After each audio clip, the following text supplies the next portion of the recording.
150 feet and 250 feet off the bottom. Unchanged for eons, the dark alien depths and miles of uncharted territory of the deep sea tease the curious with their unexplored secrets. Every time you go down in the submersible, there's always something that's a surprise. Every submersible dive is a discovery. My favorite thing is seeing some things that I didn't know existed before. Much of what lives in the deep is little known or understood. This includes a group of animals few people have ever heard of, some of which seem eerily like an outstretched hand reaching from the grave, while others look like a field of flowers. For the first moment I learned about crinoids, I've been enthralled with them. I just think they're beautiful organisms.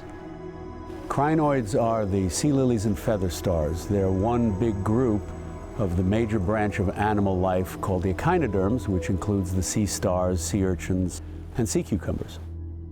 Crinoids are often referred to as living fossils because the forms that exist now are very similar to some forms that existed during the age of dinosaurs. They've been around for a very long time. Crinoids are found all over the world. There are Arctic and Antarctic and tropical crinoids. There are some species that are found as shallow as just below the low tide mark, and there are crinoids in the deepest ocean trenches. My belief is these guys don't have natural deaths. They die due to predation. In other words, they will live virtually forever if you let them. What remains to be discovered about these living fossils? What can modern crinoids tell us about their ancient relatives?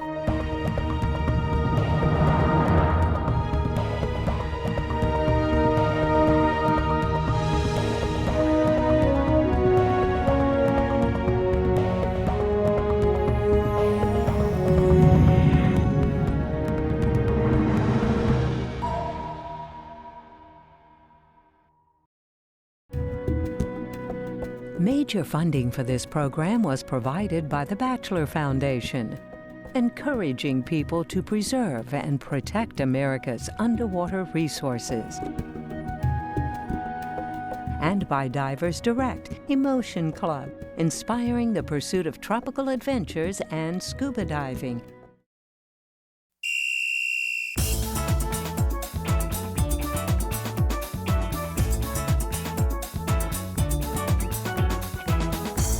Roatan is one of the Bay Islands lining the Honduran coast in Central America.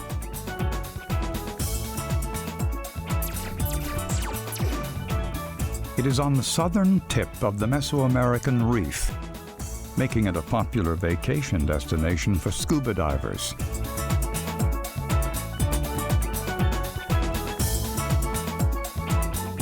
Not far from the island shore, a wall plunges into the depths, making the area a perfect place for deep-sea exploration. In terms of the geographical setup, it's just absolutely ideal.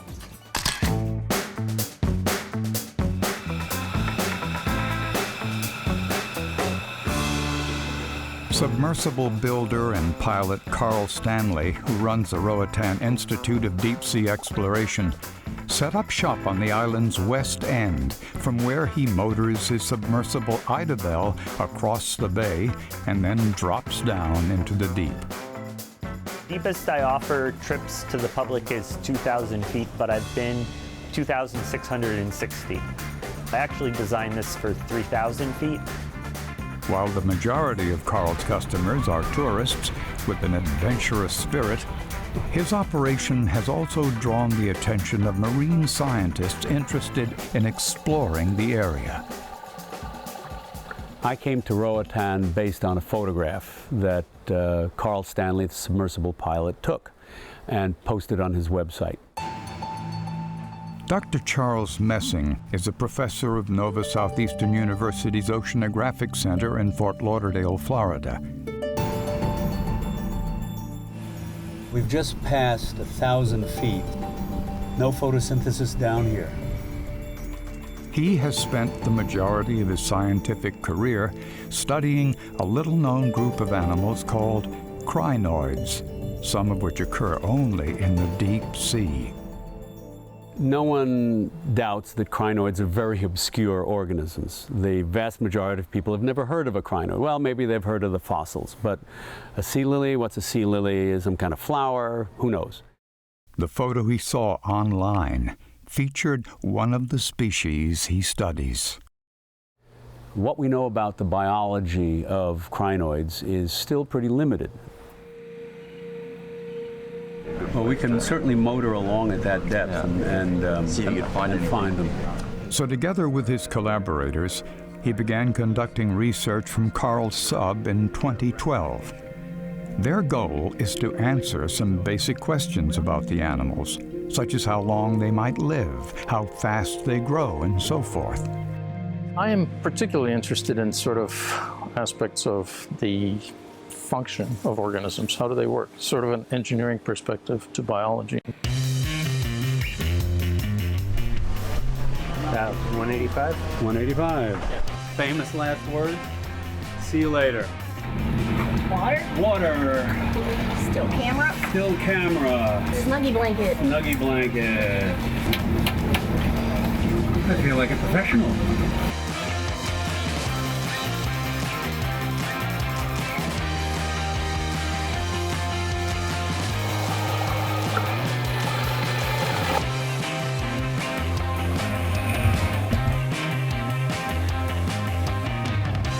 Anytime here, we're going to be going through the thermocline, which I also like to call the free air conditioning zone. Now we just need to go straight down, get neutrally buoyant, and start exploring.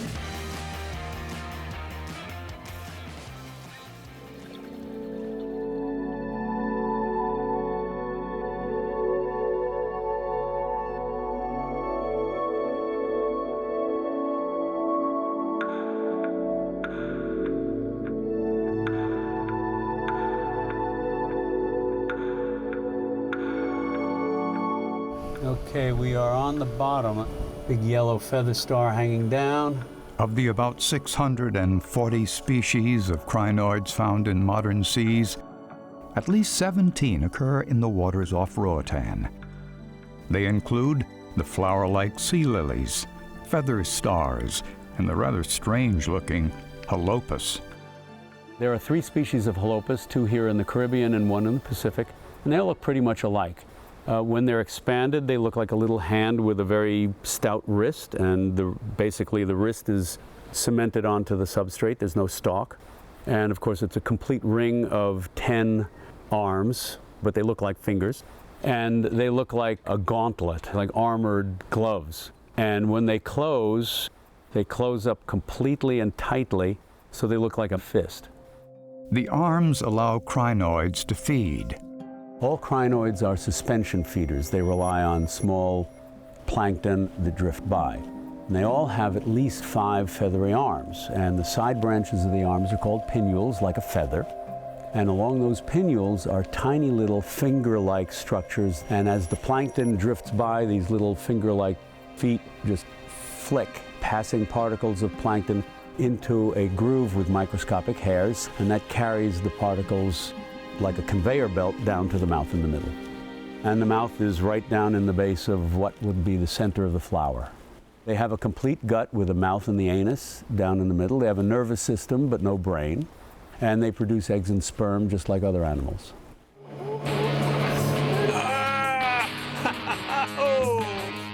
While diving in the sub, the experts collect specimens for further study. Our sampling apparatus is very, very simple. It's basically a net on the end of a stick that we can scrape along the substrate and pop a couple of these Holopus off. Bingo!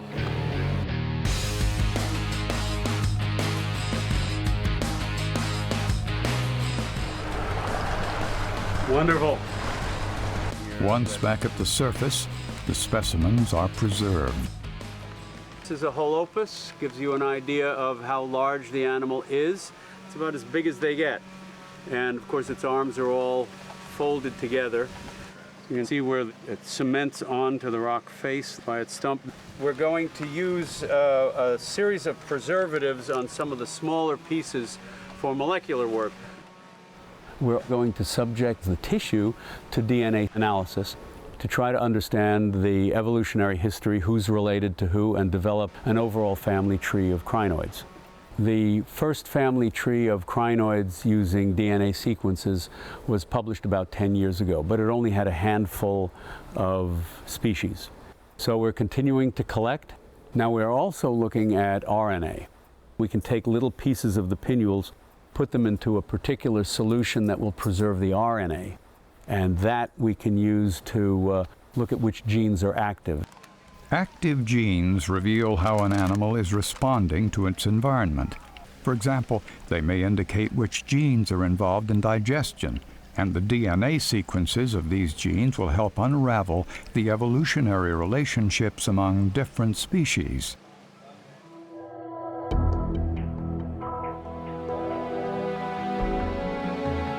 Not all specimens can be collected with a net.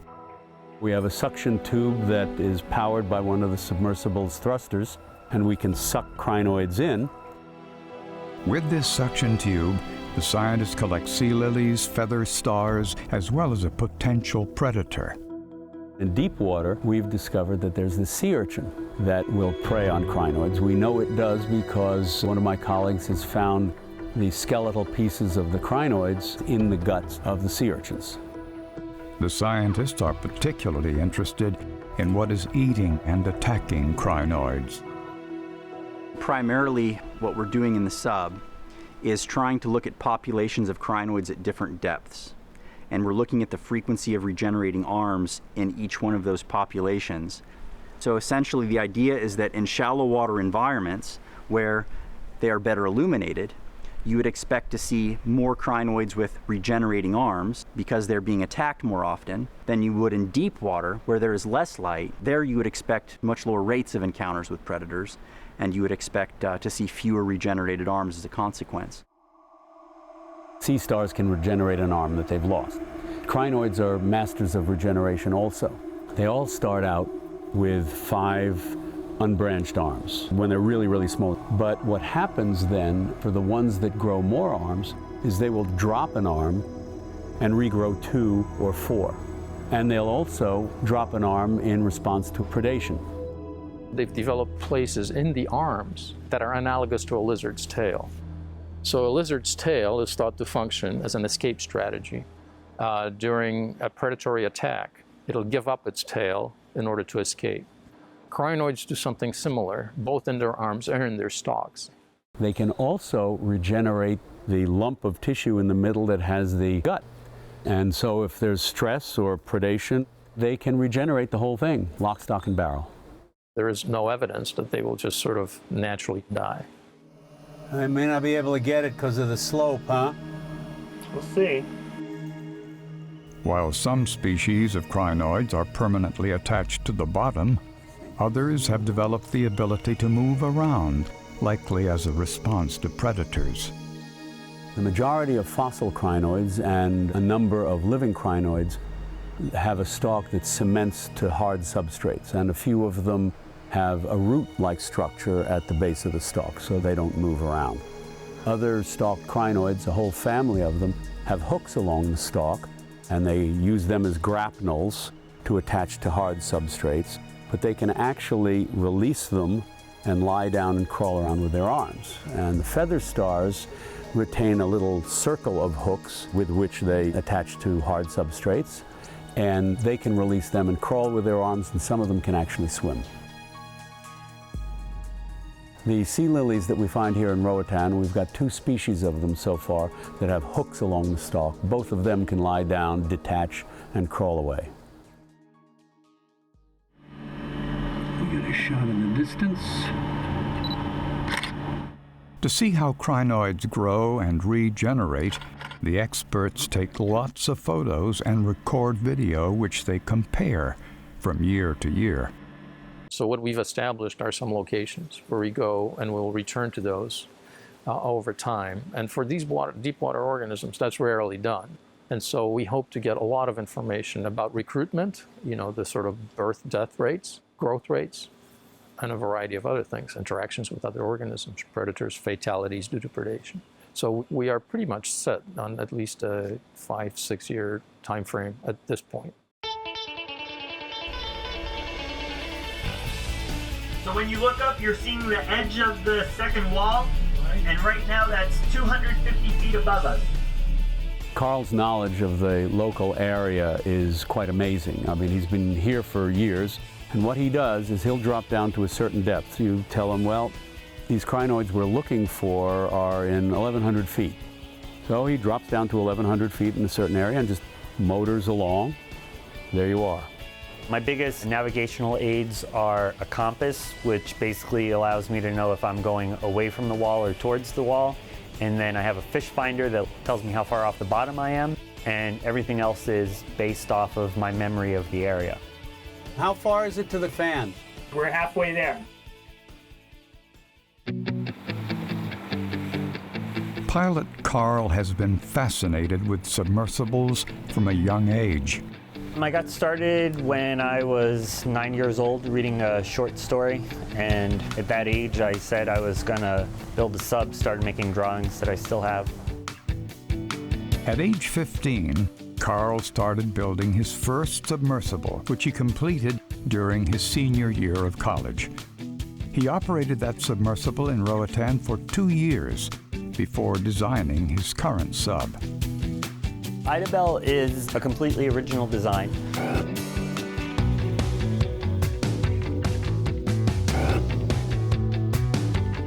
She's made of 3 spheres of 3 different sizes. The largest sphere is 4.5 feet, that's where the passengers sit. And that used to be part of another submarine that had been built in the 70s for North Sea oil work. I have fully redundant propulsion systems, separate battery banks, 4 motors in the back, and separate switching systems so that I can lose any component of my propulsion system, battery, wiring, motor, and it happens a couple times a year probably, and my passengers never even know because everything is completely redundant. That's one safety aspect right there. The other is if you flood the 2 ballast compartments with air, you're going to have over 1,500 pounds of positive buoyancy. And then you also have a 450-pound lead weight under the sub that you can turn 1 bolt from the inside and release. So then basically you can have a ton of positive buoyancy. And you also have vertical thrusters that give you another couple hundred pounds. And I also carry 3 days of air on board. As of July 2013, Carl had made more than 1,150 dives in Idabel, including those with Chuck, Tom, and Forrest. I've been studying stalked crinoids since high school, and yesterday was the first time I was able to see one alive and in its natural environment. So here you are studying fossils for 20 years and you never see the living form. It would almost be like someone who studied dinosaurs since they were a kid and then just happened to have the opportunity to see one. And so that's essentially what happened for me, as I got to see my dinosaur, my living fossil. One of the reasons that I love the fossil record is because it gives you a deep time perspective that you can get really in no other way. It gives you an opportunity to really study how the oceans have changed and how predator-prey dynamics have changed. Studying modern crinoids can help answer questions about their ancient ancestors. Crinoids first appear in the rocks about 500 million years ago, and they have existed in the oceans since that time. There are at least 6,000 species preserved in the rocks that have been described. Crinoids were most abundant during the Paleozoic era, which is the era that precedes the age of dinosaurs. The time we refer to as the Mississippian, 340 million years ago, was a time of great diversity and abundance. And so it's thought to be the peak of their sort of evolutionary success. And during that time, we had many, many crinoids living in shallow seas as well as deeper seas. And they were the dominant organisms in some of the ecosystems back then. Just miles and miles of crinoid meadows. At the very end of the Paleozoic, just before the age of dinosaurs began, there was a mass extinction event. What's called the granddaddy of all extinctions, like Permo-Triassic extinctions 250 million years ago. It's been estimated that 95% of all species that have lived became extinct at that time. Crinoids suffered heavily, and in fact, there's a gap in the record of crinoids. We see fossil crinoids below it, certain number millions of years, and above it, we see just one. We start off with just a single taxon, and it is believed to be the ancestor of all modern crinoids. So out of a group that was incredibly diverse, a single one squeezes through, and then it gives rise to this modern-day diversity. Crinoid fossils can be found all over the world. In the U.S., they are particularly common in the Midwest. I actually grew up in Burlington, Iowa, which is often referred to as the crinoid capital of the world. It preserves the remains of about 350 species of fossil crinoids. Because about 300 million years ago, that area was a vast inland sea, and there are tens of thousands of square kilometers of what we call crinoidal limestone, which is limestone made primarily out of the fossil remains, sometimes tens of meters thick. And the discovery of living crinoids even played a part in the beginnings of modern oceanography. Back in the middle of the 19th century, the general consensus was that no life could exist in the deep ocean. Then, in 1864, a young fisheries officer named Georg Sars dredged up a sea lily off the coast of Norway. His father, the zoologist Michael Sars, realized it looked very similar to an ancient fossil crinoid.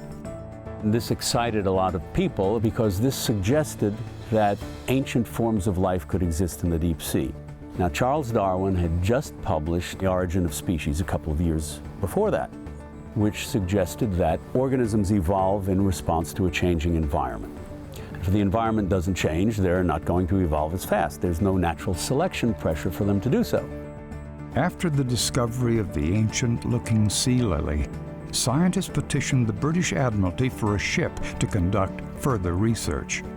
Eventually, that led to the HMS Challenger expedition in the 1870s. Which was the first round-the-world oceanographic expedition.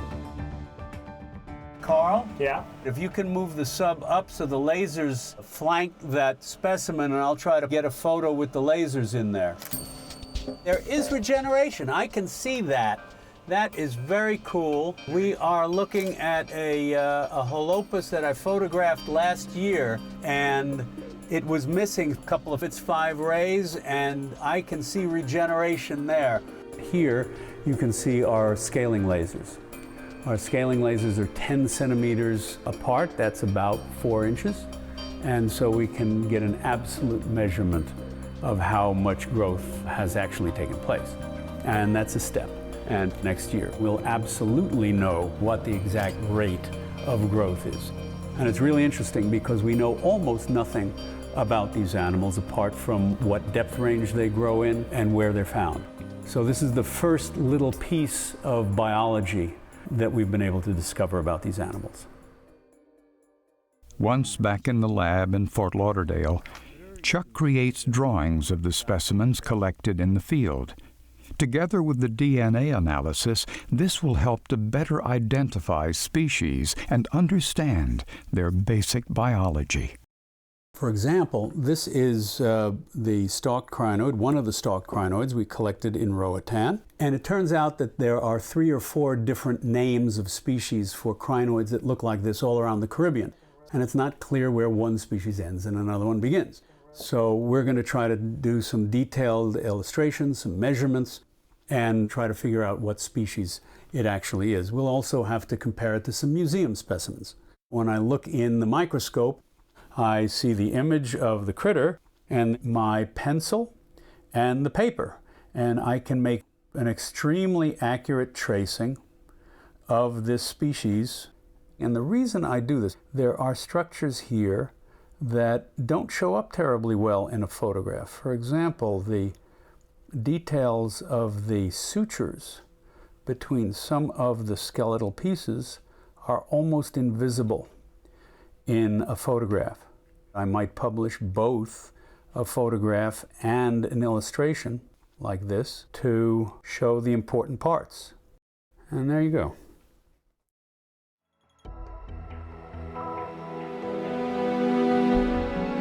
We ready to go? We're ready to go.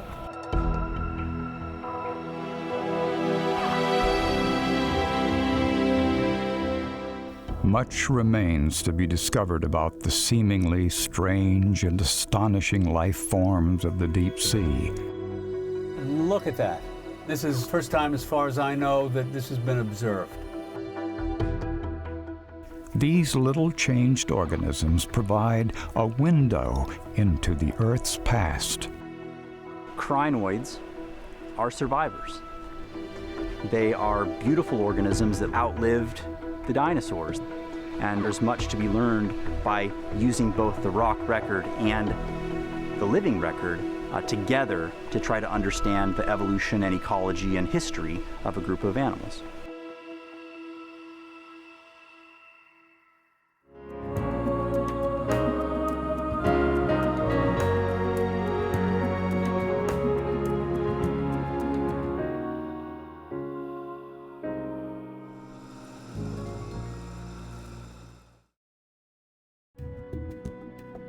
Major funding for this program was provided by the Batchelor Foundation, encouraging people to preserve and protect America's underwater resources, and by Divers Direct Emotion Club, inspiring the pursuit of tropical adventures and scuba diving, and by the Do Unto Others Trust,